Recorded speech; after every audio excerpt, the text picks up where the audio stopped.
escalated. That was until a repairman uncovered the source of the noise. Many houses make noises that can sound quite ghostly, but are nonetheless usually pretty easily explained.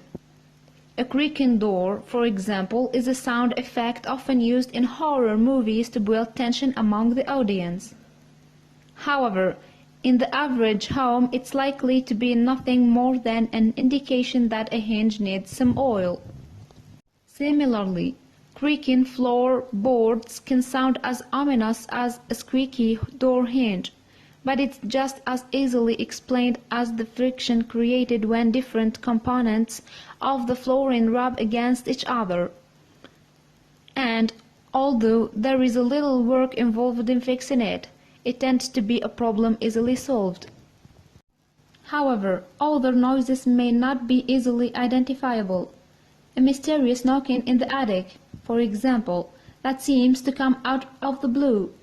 Nevertheless, there is usually still a reasonable explanation, even if at first you don't know where precisely the noise is coming from or what's causing it.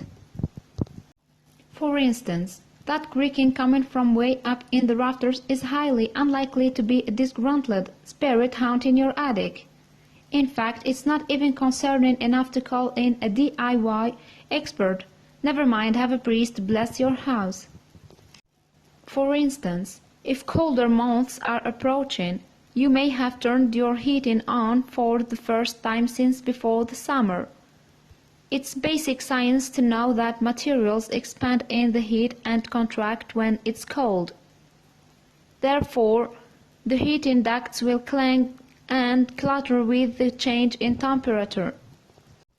Similarly, the noise could be emanating from the radiators. If there is a buildup of condensation in the central heating system, it could cause the radiators to make strange noises. So it's reassuring to know that it's not gremlin trapped in the system trying to punch their way to freedom. Conversely, similar sounds may emanate from the attic during the summer months. It follows the same expansion and contraction principle as when the heating comes on if the weather cools. But this time it could be movement from the shingles when the hot sunshine starts to beat down on the roof. Strange house noises aren't limited to heating systems, of course. The water pipes, too, can be the source of mysterious sounds.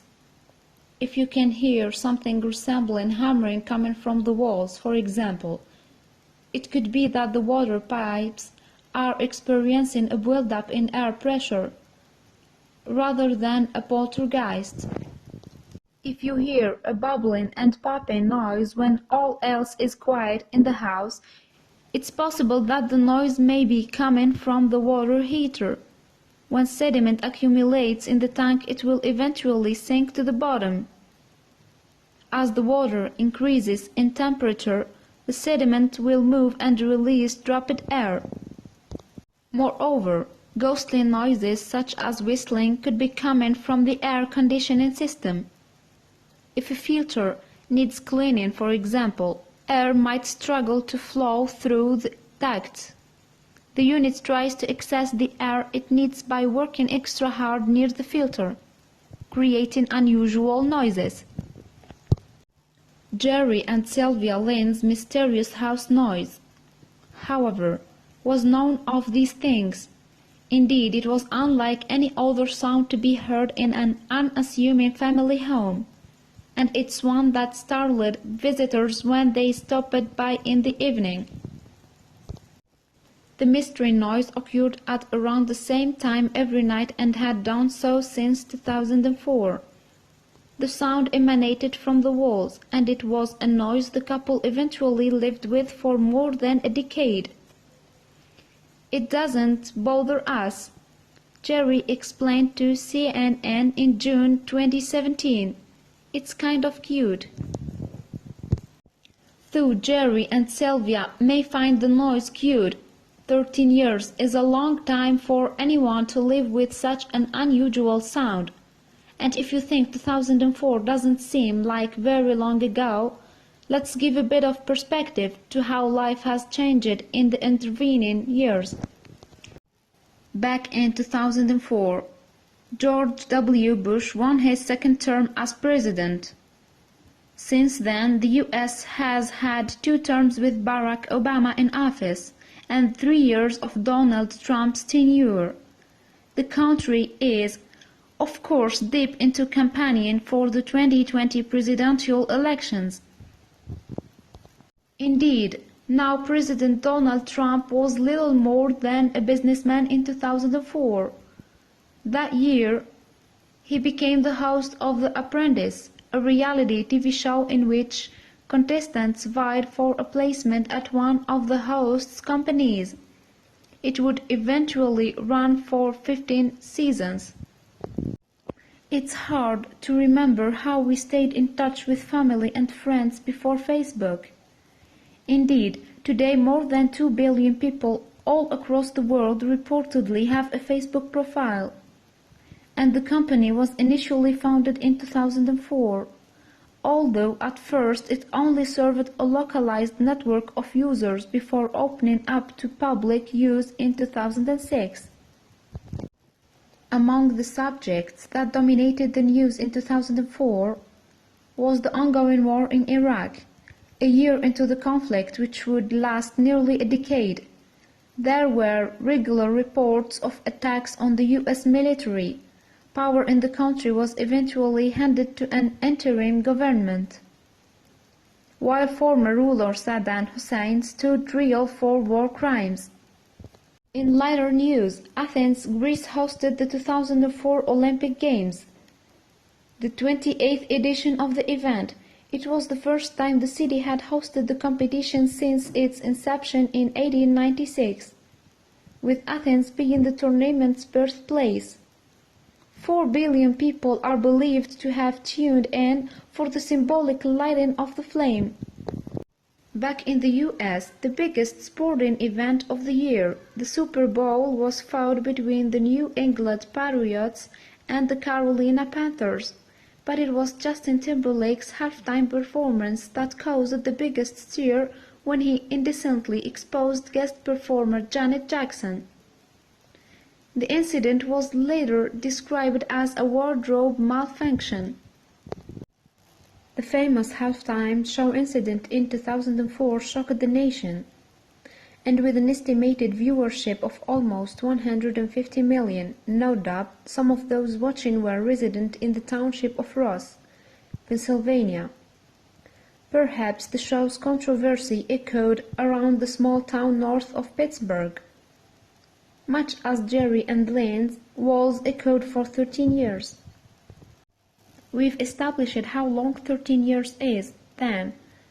So consider that Sylvia estimates that for all that time their haunting sound had echoed through the lane's walls for just short of a minute at the same juncture every evening. To put that into perspective, had the noise been continual, it would have lasted for 3 excruciating days. It sounds like enough to drive anyone up the proverbial wall. The Lynns, however, just accepted it. They knew exactly when the noise would occur, yet perhaps hoped that each time would be the last. Indeed, it's a sound that haunted them, you could say, like a clockwork. And it was the result of a DIY mishap. In September 2004, Jerry was connecting a TV wire and realized that the best way was to punch a hole in the wall. But how would he know where to drill? Well, he came up with an ingenious way to find the correct spot so that the connection lined up perfectly. Jerry had the idea lowering an object into the wall cavity to help him identify a safe spot to drill through. So he tied an item to a length of string and then inserted it via the upstairs air vent. Of course, Jerry wouldn't be able to see an object dangling from a length of string behind the wall. So, rather cleverly, he selected an object that would make a noise to pinpoint the location at which he should drill for the TV cable. he used the trusty alarm clock. Jerry set the alarm to go off after 10 minutes, giving him enough time to lower the clock to where he needed to drill and then move into position in the living room. He subsequently tied the alarm clock to a length of string and lowered it down the air vent on the second floor. The premise seemed sensible enough, but it all came unraveled when Jerry heard a noise he wasn't expecting. He knew exactly what had happened, but he couldn't possibly have known just how long he and his wife would live with the mishap. It went on to haunt the Lynns for 13 years. As Jerry lowered the alarm clock through the vent and between the walls, he heard a distinct thudding sound. The clock then became detached from the string and fell to the floor below. It's fair to say it was an unfortunate situation, although Jerry was unflustered by his mistake. "It's not all that bad an idea," Jerry explained to CNN in June 2017. "It's still going to go off." Indeed, being that the alarm clock was battery-operated rather than plugged into the mains, Jerry still had the audible clue he was looking for to indicate where to drill for the TV cable. The clock was irretrievable. However, nevertheless, Jerry reckoned the power would die before too long and didn't expect to last more than a few months. That was in September of 2004.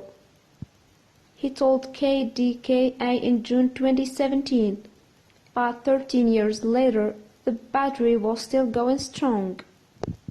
"It is still going off every day," Jerry explained, "and during daylight savings time it goes off at 10 minutes till 8, and during standard time it goes off at 10 minutes to 7 at night. The Lynns may well have hoped each night would be the last, but it wasn't to be." In fact, the Lynns eventually became accustomed to the alarm going off in their walls every night. It starts with a soft beep, beep, beep, beep, and it gets louder and closer together, Sylvia told to KDKA. But although she and her husband grew fond of it over time, visitors were often startled by the sound. "We don't even notice it because we are so used to it," Jerry told CNN. "It's more of a conversation piece when guests come over." Perhaps due to his and his wife's nonchalant attitude toward their new, everyday alarm call, they had no intention of calling anyone in to retrieve the clock. However, when local contractors Dawn Michelucci and Keith Andreen from a firm named Low Cost Heating and Air cut the Lynn's tail on the news, they wanted to help. So they paid Jerry and Sylvia a visit. But after 13 years, could Jerry remember what style of clock Keith and Dawn should be looking for? Following no small amount of effort, however, Dawn finally spotted the long-lost but never-forgotten item. "I see a clock with vibrant numbers stuck on a wire," she declared as the KDKA News channel filmed the operation. And after 13 years in the wall cavity, it took only minutes to retrieve the clock through a vent in the garage. "This is the first time, no pun intended, that I had to remove a clock from inside ductwork," Keith explained to KDKA. "And even though the battery had corroded, it was still healthy enough to power the clock." This was made even more surprising by the fact that the clock had already been old in 2004. The longevity of the battery then perhaps stands as a good publicity for its manufacturer. And for anyone interested, the clock was powered for all those years by a Rayovac battery. Jerry had no memory of ever replacing the batteries before he dropped the clock.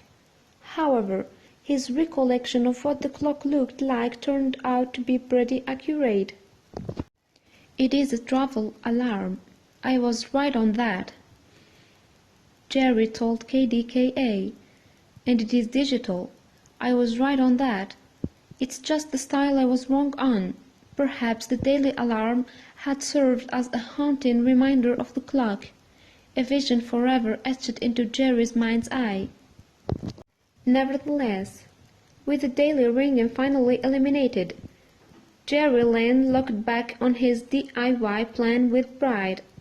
It wasn't that it wasn't a good idea, he told CNN. It just didn't have good execution. The Lynns planned to give the alarm clock a prominent place in their home, but perhaps they should keep it away from the walls.